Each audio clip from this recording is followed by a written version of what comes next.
Hai, jumpa lagi. Assalamualaikum warahmatullahi wabarakatuh. Salam sejahtera bagi kita semua. Om Swastiastu. Hari ini saya mau reading untuk kalian bintang Scorpio. Baik, tema kita kali ini mengenai dirimu, dimana tentang perasaan, ya. Kira-kira bagaimana energinya ke depan, ataupun mungkin saat ini kamu sudah mengalaminya. Nanti kita lihat dari koneksi energi kartu tarot. Oke, tetapi sebelum kita mulai, jangan lupa di like, komen, subscribe channel Ica Tarot dan Ica Tarot WS Indo, supaya ke depan saya bisa lebih bersemangat untuk membacakan readingan-readingan di hari-hari berikutnya untuk kalian. Dan jangan percaya 100% tarot, ini hanya sebuah games. Kalian tetap harus selalu berserah kepada Sang Pencipta.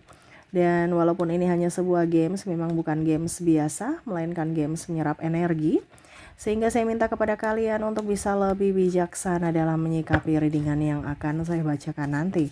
Yang baiknya bisa diambil, buruknya diabaikan aja, dibuang aja, ataupun bisa kamu pakai untuk mengintrospeksi diri kamu, ataupun bisa kamu pakai untuk mencari solusi dari permasalahan yang kamu hadapi. Dan kalaupun kalian ingin personal reading, coaching, dan konsultasi, bisa menghubungi saya sudah sematkan link WA saya di deskripsi atau yang ada tertera di atas ini. Silahkan kalian menghubungi saya dan itu berbayar.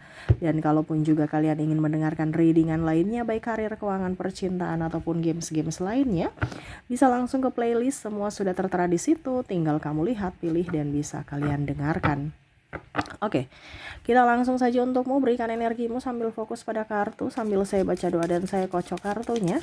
Inilah energi untukmu, di mana situasi dan kondisimu, ya, di beberapa hari ke depan ataupun ke depan, ya, karena ada beberapa yang mungkin juga sudah terjadi, energinya bisa cepat, bisa lambat, ya. Kamu menyesuaikan saja, dan di sini saya disclaimer untuk bisa ambil yang positifnya, ya. Dikarenakan kalaupun ada negatif nantinya yang keluar, ya dijadikan referensi, ya. Oh, ternyata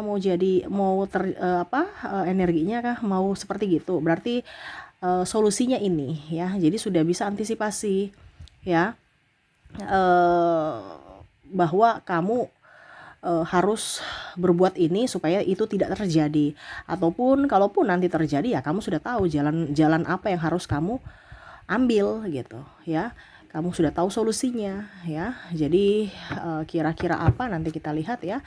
Berikan energimu sambil fokus pada kartu, sambil saya baca doa dan saya kocok kartunya. Inilah energi untukmu. Kita lihat untuk koneksi dirimu dalam kehidupan kamu ke depannya. Oke, di kartu pertama di sini ada Seven of Pentacles, Eight of Swords, ada Strike, ada Four of Cups, Eight of Cups, Two of Pentacles, Queen of Pentacles, Ace of Wands. Oke, saya merasakan energinya di sini, ya. Nanti akan membuatmu pusing 7 keliling. Wow, ini mungkin tema kita ya nanti. Pusing 7 keliling, ya. 7 keliling. Mumet, stres, ya. Jadi hati-hati. Tapi jangan sampai stres berlebihan, ya. Bisa-bisa kamu depresi, ya. Nah, ini ke depan mungkin akan ada masalah. Masalahnya apa aja nanti kita lihat, ya, karena koneksinya di sini tentang stres. Stres memikirkan diri sendiri, memikirkan keluarga, ya. Dan saya merasakan juga di sini memikirkan anak, ya. Nanti kita lihat apa saja, ya, yang akan terjadi, ya, karena di sini stres nih, ya. Bingung mau bikin apa nih, ya. Mau ke sini salah, mau maju salah, mundur salah, ke kiri salah, ke kanan salah, ya. Bingung, ya. Oke, kita lihat dulu di sini, ya. Ada Nine of Wands, Nine of Swords, ada Five of Swords, ada The Sun, Ten of Cups. Wow. Tuh, bicara untuk pribadi sendiri di sini masalah uang. Ada ekonomi. Masalah ekonomi ya. Bicara tentang uang ya, pusing 7 keliling karena apa? Uangnya ada masuk ya. Gaji gitu kan, atau pemasukan lah seperti gitu. Tapi kok nggak cukup-cukup ya. Pusing. Masuk tapi keluar juga. Terus gimana dong? Ibaratkan aku kerja dapat capek doang, nggak ada tabungan nih, gimana ya? Karena saya merasakan di sini ada hutang ya, dimana hutang di sini hutang barang ya, hutang uang kepada bank, kepada em, apa? Kepada ini juga teman ya. Kalau bicara hutang barang ini berarti mungkin kamu ada memecahkan barang atau menghilangkan barang orang ya, karena saya lihat di sini harus mengganti. Ya, mengganti. Berarti kan itu hutang juga. Ya, macam contoh kamu hilangkan, kamu pinjam nih, pinjam mungkin ada acara di rumah kamu pinjam piring, ini contoh ya. Kamu pinjam sesuatu lah, pokoknya intinya di sahabat atau di mana, di saudara atau di siapa gitu. Atau janji ya, membelikan sesuatu. Ini bicara tentang hutang, karena janji juga itu hutang ya, tapi ini bicara tentang benda. Ya, terus ujung-ujungnya kamu udah janji, waduh, nanti saya ganti gitu ya. Nah, ini dia tagih-tagih nih, kapan kamu balikin, kamu ganti barang aku, bukan masalah duitnya tapi barangnya gitu. Nah, ini ada beberapa seperti gitu, aku ganti uang aja, nggak bisa kamu yang cari, saya nggak mau cari-cari itu barang ya.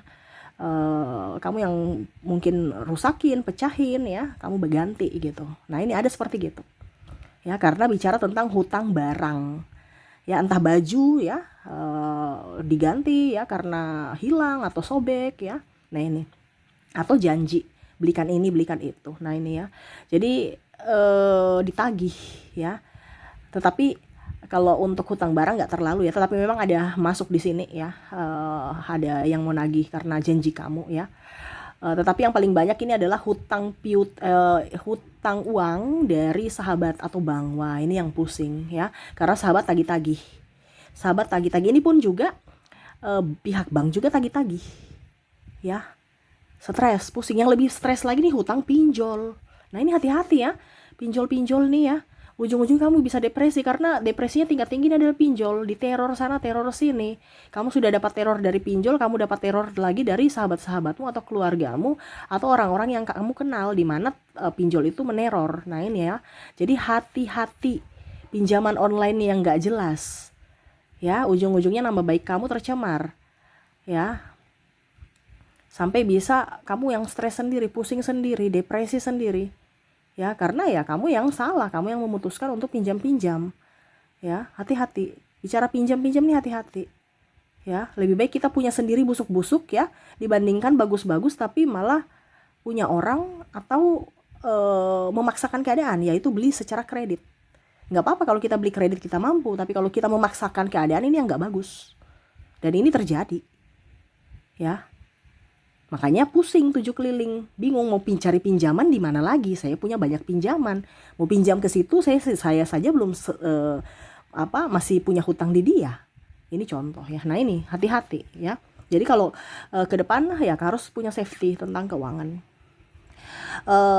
Berikutnya lagi nih tentang sakit, hati-hati sakit ya. Ujung-ujungnya kamu nggak punya simpanan, ngutang lagi di orang. Aduh, anakku sakit, aduh suamiku sakit, aduh istriku sakit, aduh orang tuaku sakit ya. Karena bicara duit nih ya, nih hati-hati bicara duit, harus punya safety apalagi untuk kesehatan. Nah, jadi pusing lagi cari pinjaman. Waduh, ini repot ya, baru di awal-awal tahun ya, tapi sudah mulai bicara duit ya seperti gitulah ya, dimana duit ini masuk tapi keluar ya. Ataupun mungkin kondisinya ya itu, kamu punya uang akhirnya karena ada yang sakit habislah itu, dan ujung-ujungnya juga kosong ya. Jadi pusing aja, stres ya. Waduh, ini gimana ya, kerja tapi cuma dapat capek gitu, nggak dapat duit ya. Dan di sini juga saya merasakan energinya di mana banyak kebutuhan. Jadi kebutuhan dadakan, apalagi bicara anak sekolah, tiba-tiba ada ini, tiba-tiba ada itu ya, yang diperlukan uang-uang dadakan gitu ya. Stres lagi. Nah, ini harus kalian punya safety tentang uang ya. Oke, terus yang bikin kamu pusing ini pasangan juga. Saya lihat di sini bicara tentang pasangan, overprotective, pencemburu, bikin pusing. Ya, jaga mulu, ya, telepon mulu, SMS mulu, ribut mulu, ya. Nih ada. Yang mana serasa tidak mempercayai pasangan gitu. Pasangan jadi tidak nyaman, dikekang. Karena saking cemburunya, ya kita tahu bahwa kalau cemburu berarti memang takut kehilangan atau memang dia betul-betul sayang. Tapi kalau over, ya itu nggak bagus, pasangan nggak nyaman. Tapi ini yang terjadi, ya. Jadi kamu akan pusing mana yang mau kerja, ya, mana mau untuk urusan kerja atau urusan percintaan nih.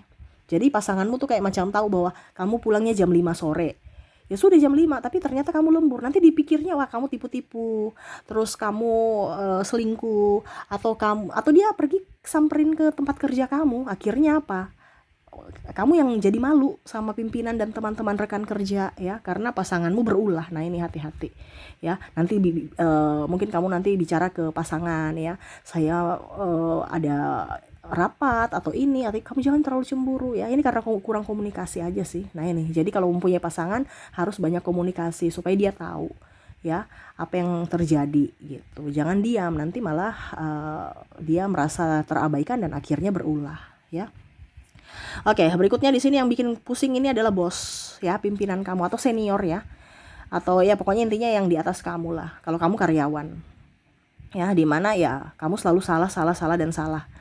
Dimarah mulu, ya. Nih, ada beberapa seperti gitu yang saya rasakan. Aduh, nih kok saya kerja kayak di tempat toksik, ya. Seolah-olah saya tiap pagi di free briefing tapi dimarah-marah mulu, di emosi mulu gitu, tidak bisa buat nyaman, ya. Nah nih ada tekanan dari pimpinan, ya. Jadi bikin tambah stres karena pekerjaan belum satu selesai sudah ada satu pekerjaan lain lagi numpuk lagi, bikin pusing. Seolah-olah ini saya robot, ya. Robot aja perlu dicas kok saya nggak istirahat, ya. Iya kan, robot itu perlu dicas loh, ya. Anggap istirahat, kok saya ini manusia nggak diberikan waktu untuk istirahat. Bahkan mungkin pekerjaan yang harus dia lakukan atau orang lain lakukan dilimpahkan ke kamu, tapi gaji nggak naik-naik. Nah ini ada. Jadi kamu marah gitu, tapi kayak ya ampun, ya apalah, kita cuma anak buah, ya. Ya sudah ikut aja. Jadi bos yang bikin pusing, stres, ya. Ribut mulu, marah mulu, ya. Energi negatif, ya. Dan terakhir di sini saya merasakan energinya di mana tentang anak, ya. Waduh, anak kamu nih yang bikin pusing 7 keliling, di mana anakmu nakal, ya. Ada anakmu juga minta jajan, sudah tahu sakit perut, banyak macam-macam, ya. Tapi maunya jajan. Kalau tidak ngerengek-rengek, nangis, tantrum, ya. Terus juga saya melihat di sini kalau bicara tentang anak, malas makan, ini yang bikin kamu pusing. Terus juga ada beberapa juga yang tidak jujur, ya, mengambil barang orang tanpa bicara atau malah pinjam duit, ya, nanti ditagih ke rumah, ya. Jadi bikin malu-malu. Ataupun di sini kalau bicara tentang sekolah, ya, nilainya turun, ya, bolos, ya. Terus ada yang tawuran atau pukul teman, ya, membuli, akhirnya ribut. Nah ini ada beberapa seperti gitu, ya. Jadi ajar-ajar etika, ya, supaya kamu sendiri yang nggak stres. Dimana ya orang tua kalau tidak berbicara baik kepada anaknya, tidak apa ya, kalau dibilang tidak mengajarkan, ya otomatis kan nanti yang dibikin susah lagi kan orang tua lagi. Jadi ya lebih baik diajarkan sopan santun, tata krama, ya. Bicara matematika dan apa itu urusan guru, tetapi kesopanan, etika itu ya setidaknya orang tua juga harus up di rumah, ya. Karena apa? Itu membawa nama baik keluarga. Yang ditanyakan siapa? Kamu anak siapa? Iya kan? Intinya kan gitu. Atau itu anak siapa, ya? Nah, ini kembali lagi ke orang tuanya, gitu. Ya, tapi yang ini terjadi. Ibaratkan kamu udah kasih tahu tapi dia nggak mengerti juga. Ataupun mungkin ya kamu terlalu sibuk akhirnya ya dia juga memberontak seperti gitu, ya. Kalau bicara tentang di rumah ya dia malas, ya. Tadi di sekolah bikin ulah, ya. Terus kalau di rumah pemalas, ya. Maunya tidur aja tuh HP aja tuh, scroll TikTok, goyang-goyang, ya. Bikin pusing, ya. Tapi kalau disuruh ini alasannya banyak, ya. Nah itu, nih bikin pusing 7 keliling. Stres mau bikin apa bingung, ya. Caranya gimana nih supaya mereka insaf, ya. Tetapi ya itu seni, ya, dari hidup, ya dinikmati, tetapi ingat harus ada perbuatan sambil berdoa ya, supaya semesta membuka jalan dan ya masalahmu step by step bisa selesai. Oke, itu yang saya lihat untuk kalian ya, dimana kondisi kamu ya ke depan ataupun mungkin saat ini sudah terjadi, dimana kamu akan pusing atau ya mumet, stres ya, jangan dibawa terlalu mendramatisir ya, tetap menikmati proses ya, karena itu proses untuk pendewasaanmu ya. Setiap masalah itu ada pembelajaran di situ ya, untuk bisa kamu mengambil keputusan bijaksana ya dan lain-lain. Oke, itu yang bisa saya readingkan untukmu ya. Semoga resonate ya, dan ya saya doakan semoga ke depan hidup kalian lebih baik, lebih sabar, dipenuhi kelimpahan cinta kasih dan rezeki ya. Oke, terima kasih, saya pamit. Assalamualaikum warahmatullahi wabarakatuh. Salam sejahtera bagi kita semua. Om Swastiastu. Bye bye.